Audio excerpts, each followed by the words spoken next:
Hello again.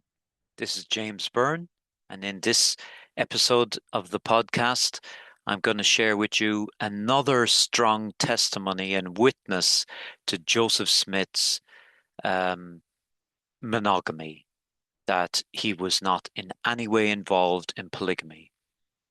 And this person was the stake president of Naurvoo at the time, William Marks. So let's share the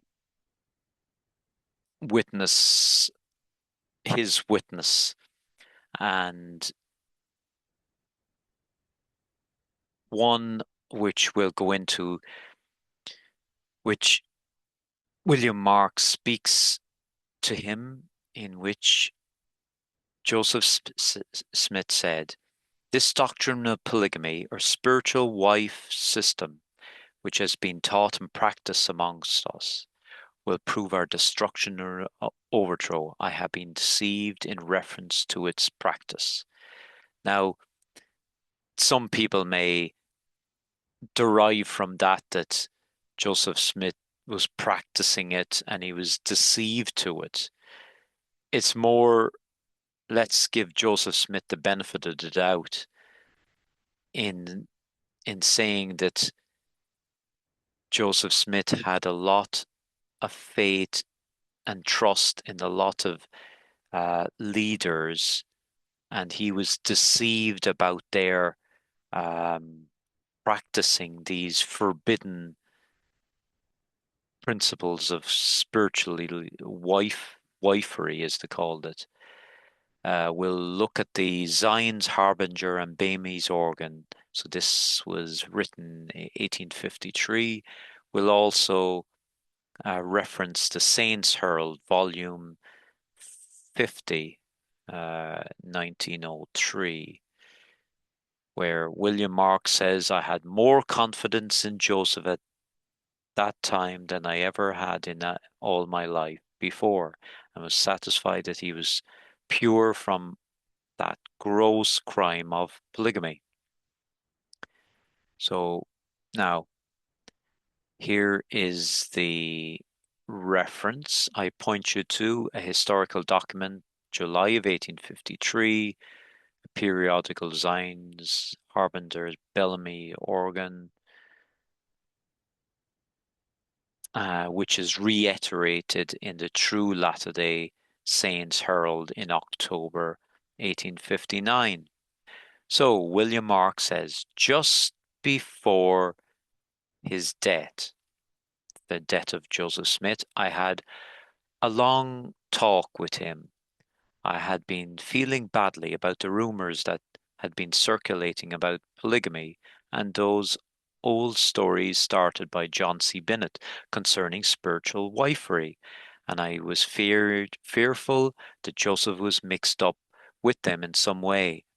But in his conversation he denounced all those things in the strongest language possible, and I became satisfied that Joseph was not embedding the crime of polygamy in any sense or form, and in fact he told me he would go on the stand the very next Sunday and announce it publicly.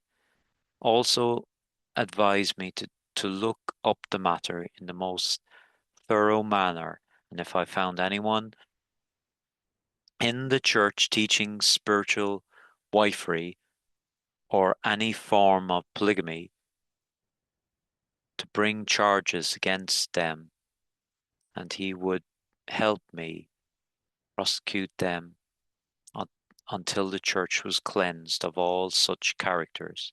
His language was in such earnest solicitude for the welfare of the church and against evil in any direction, that I was much encouraged, and I was determined to stand by him to my utmost ability.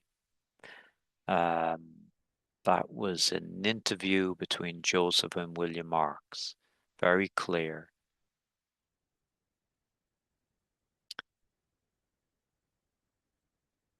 Again, uh, Another interview here.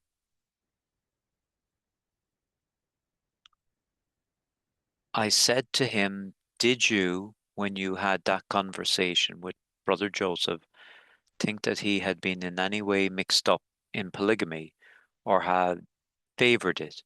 As he replied, no, I had more confidence in him at that time than I ever had in any my life before, and was satisfied he was pure from that gross crime.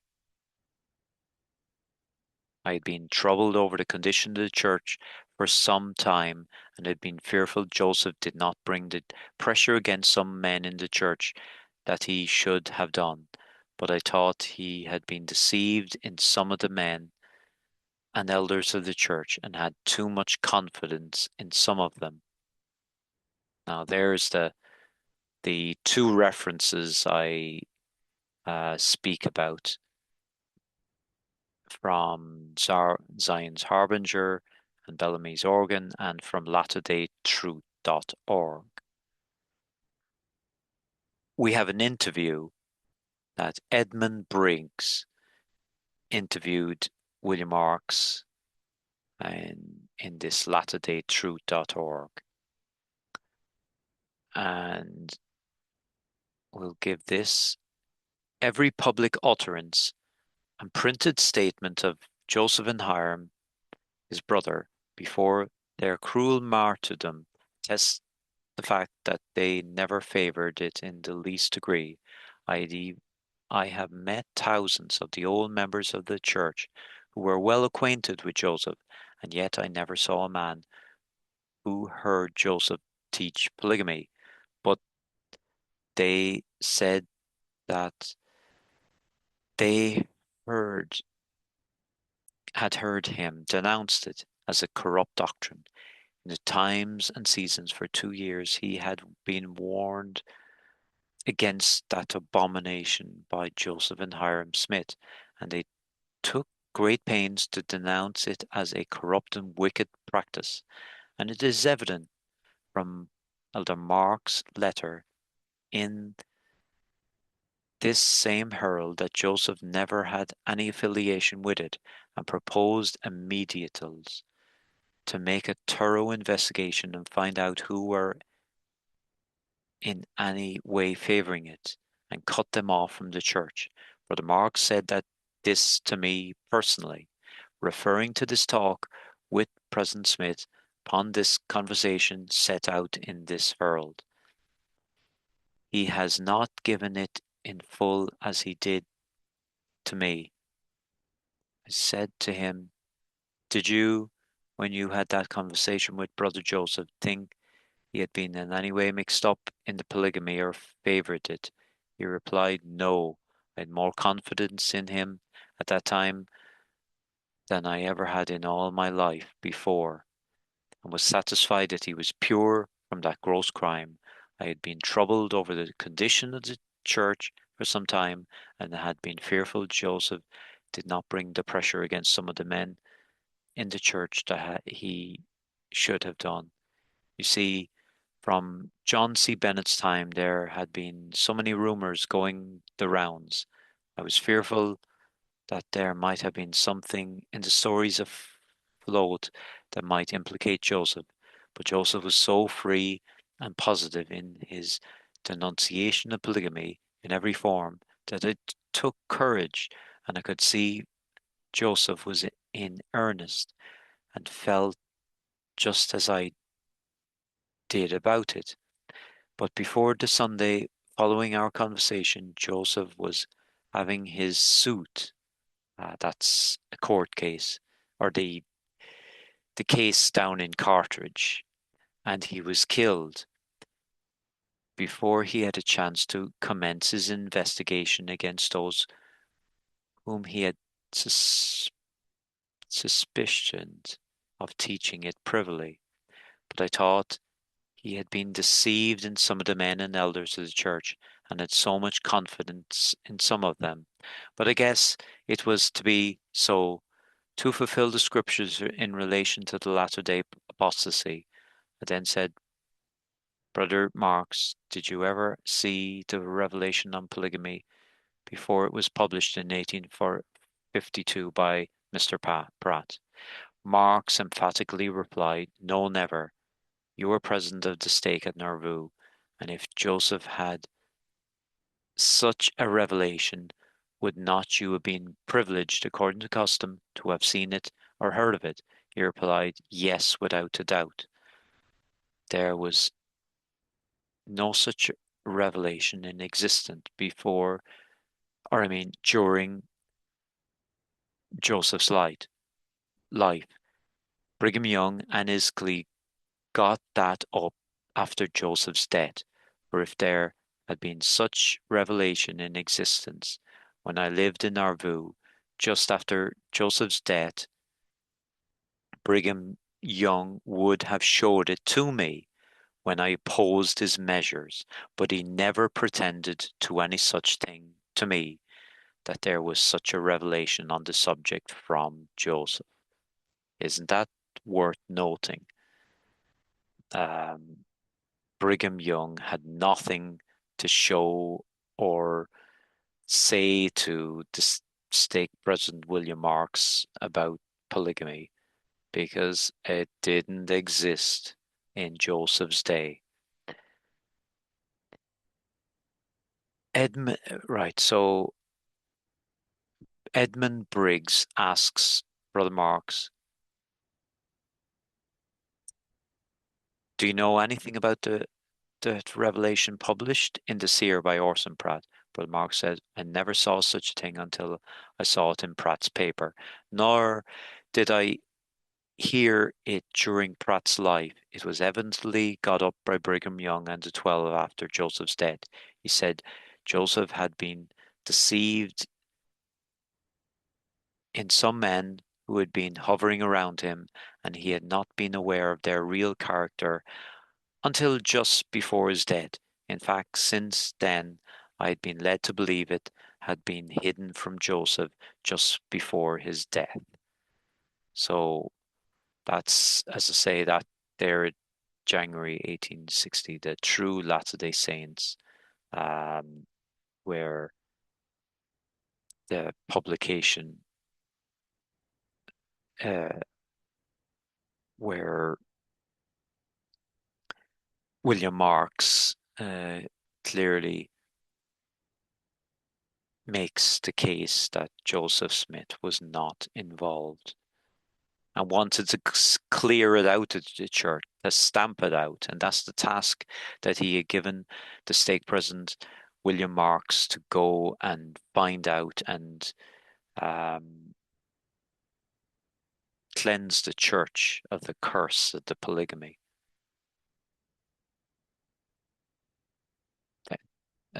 That's another reference. And there's the reference we spoke about earlier, Zion's Harbinger and Ben-Ami's Organ, where Brother Marx, goes on to reference Joseph Smith, that it is a damnable heresy to believe that polygamy was of God.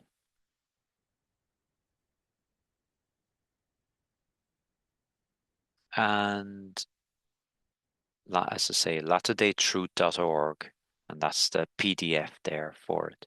Now, in this episode, as it's so short, I wanted to put in a little bit concerning I know the church was without a leader after Joseph Smith's death until, Brigham Young was not brought in as leader straight away. There was, it was 1845, 6 or 1847 where he was elected leader. But during Joseph Smith's lifetime, before he died, I ask you the question, was there an ordained church successor? Well, apparently there was. And James Whitehead, we're talking about the Temple Lot testimony in 1892, there was an ordination, and the lawyers asked him,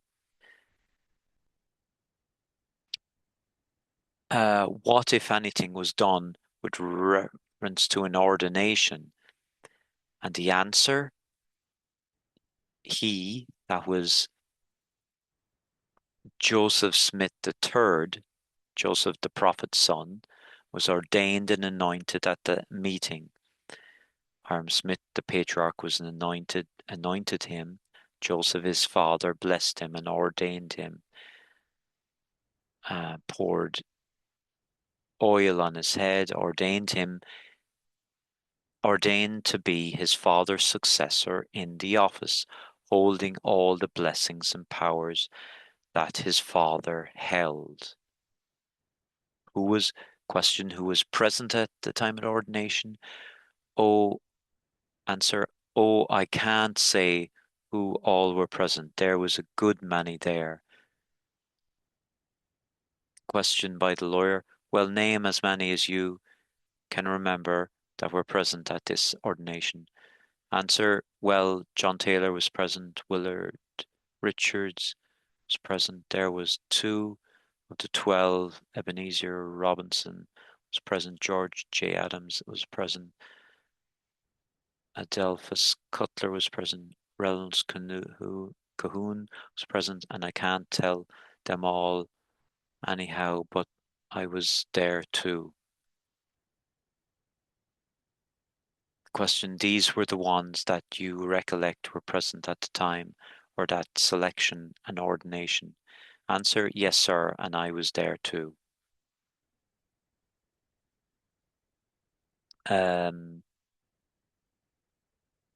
Also, questions asked. I will ask you now if you remember having been selected and classed by your father as his successor prior to his death. Now, this is the lawyer asking Joseph Smith III, and Joseph Smith III answers, I remember of having been called into his office, or into a room adjoining his office, and receiving the laying on of hands and a prophetic blessing, or setting apart, whatever it may be called, for I don't know the terms that were used. I remember that, and I also remember that just before the departure for Cartridge, when a number of others, I was called into a room in the mansion house, and there again received a laying on of hands and a blessing. I was also present at a meeting in the grove near the temple, and remember my father laying his hands on my head and saying to the people that this was his successor, or was to be his successor. I remember some of the parties that were on the stand, and a few of them I remember, but I don't remember all of them. So the question again, you are your father's successor. Answer, yes, sir, I understand I am. It is so understood by the church to which I belong that I am by his choice. And that was in the Temple Lot testimony by Joseph Smith III. And it was also printed in the Saints Herald. Joseph Smith III we're referencing here, which is, he was present at Naurvoo in 1843 when the prophet Joseph Smith formally blessed and appointed his eldest son Joseph to be a successor as president of the church. That important event, he ever bore a clear and faithful testimony regarding himself as under special obligation to recount and bear witness to the incidents connected to the historical transaction. Um, yeah, so it was, again, I say that was Elder James Whitehead who witnessed and makes mention of this in the Saints' Herald. And that gives you a clear idea then that, you know, Joseph Smith III and James Whitehead are witnesses to this ordination that Joseph Smith, the prophet, made this ordination in his lifetime, showing that he had a successor, that Joseph, Hiram died, even Samuel died, that there was a successor, and that was his son. So for Brigham Young to take over, I mean, he didn't take over straight away. It was, I think, 1847, 1846 or 1847 that he, by his position of the as president of the Quorum of 12, um, made this vote uh, that he would be the president of the church, ignoring the fact there was already a successor, which was Joseph Smith III, ordained within Joseph Smith's lifetime. So um,